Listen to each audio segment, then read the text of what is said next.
Discover the untold human stories behind the Lockerbie bombing in this powerful recap. From the lives lost to the families left behind, this video explores personal memories, lasting legacies, and how a small Scottish town responded with compassion to an unimaginable tragedy. Colin Gordon and other family members visited Lockerbie shortly after the crash. They were confronted with a harrowing scene, a massive crater and scattered debris. "It just had this smell. Oh my God, my sister was found here," Colin recalls. In the aftermath, Lockerbie locals rallied together, showing extraordinary compassion. They washed and returned victims' belongings with care and dignity, despite their own trauma. This act became known as the Lockerbie Laundry, an enduring symbol of humanity. Cullen remains deeply moved by the townspeople's kindness. "They don't know you, but they treated you as if they were family." The long road to justice for the bombing has spanned decades. In 2001, Libyan intelligence officer Abdelbaset Ali al-Megrahi was convicted of 270 counts of murder at a special court in the Netherlands. His co-accused, Al-Amin Khalifa Fehma, was acquitted. Megrahi, later diagnosed with terminal cancer, was released on compassionate grounds in 2009 and returned to Libya, where he died in 2012.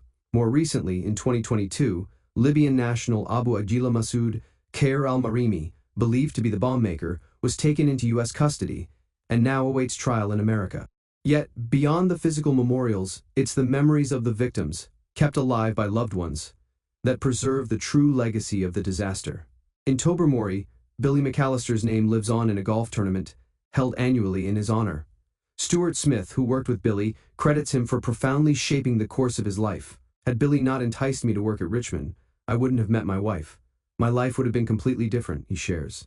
The tragedy altered the trajectories of many people's lives in quiet but significant ways. Billy McAllister, a 26-year-old professional golfer from the Isle of Mull, was traveling with his girlfriend Terry, who friends believe was expecting a proposal. During their trip, Billy had been living and working in London with fellow golfer Stuart Smith, who remembers him as a hilarious and spirited friend. "Great sense of humor, great sense of fun," Stuart recalls. Back home in Mull, locals installed a memorial bench on the Tobermory golf course, where Billy had played daily since childhood.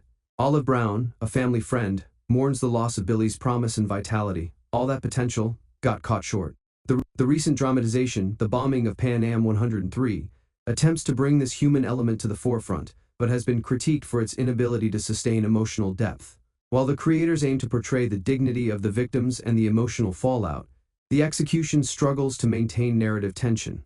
The series opens with scenes of passengers boarding and townspeople preparing for Christmas, a familiar yet emotionally fraught setup in dramatizations of real-life tragedies. Though lead writer Jonathan Lee uses short vignettes to humanize the doomed passengers, the show has been criticized for failing to fully capture the depth of the real story. A new BBC Scotland documentary takes a more intimate approach, highlighting less publicized victims of the tragedy. Among them is 24-year-old Tim Berman, a Cambridge-educated banker traveling to spend Christmas with his girlfriend, Rose Grant, in New York. His three sisters, Rachel, Tanya, and Fiona, remember him as artistic, athletic, and easygoing. Tanya recalls his environmental passion and joy for running in the Scottish hills. Rose met Tim while he was on a gap year in Australia and fondly remembers his sense of humor and adventurous spirit. Though his life was cut short, Rose and his sisters remain emotionally connected, united by their shared grief and the memory of Tim. "Tim is everywhere in the conversation," Rose notes, affirming the bond that his death has cemented between them. In Remembering Lockerbie, the focus shifts from geopolitics and justice to the human beings lost and the lives forever changed. These stories, still surfacing after nearly 40 years, show that the pain hasn't faded, but neither has the will to remember, honor, and live well in their name. Ultimately, the true power of the Lockerbie story lies not in grand dramatization, but in the voices of those who continue to mourn and remember, whether it's Colin Gordon recalling the kindness of strangers, Rose Grant feeling forever bonded with Tim's sisters, or Stuart Smith honoring the friend who changed his life. These individual memories piece together a collective portrait of enduring grief, resilience, and nearly 4 decades after the Lockerbie disaster, new stories continue to emerge, shedding light on the profound human cost and the enduring grief left in its wake. On December 21, 1988, Pan Am Flight 103 was destroyed by a bomb at 31,000 feet as it flew from London Heathrow to New York. The Boeing 747 broke apart mid-air over the town of Lockerbie in Dumfries and Galloway, Scotland.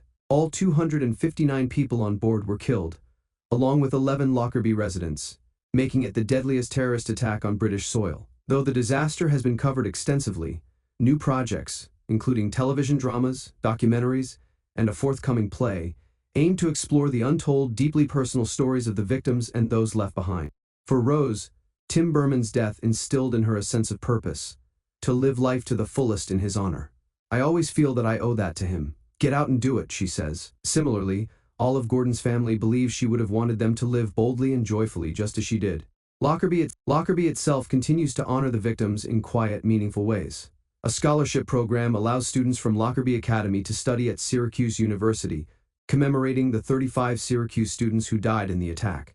A memorial garden lies on the town's edge, and plaques can be found at Sherwood Crescent and Park Place, where the aircraft's main wreckage landed. Tundergarth Church, near the Nosecones crash site, is another site.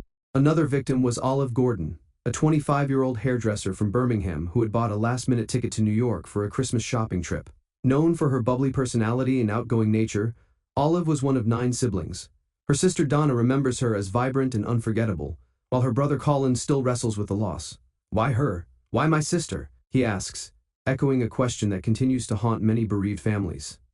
The Gordons believe Olive would have thrived in today's beauty industry, perhaps even as a social media influencer.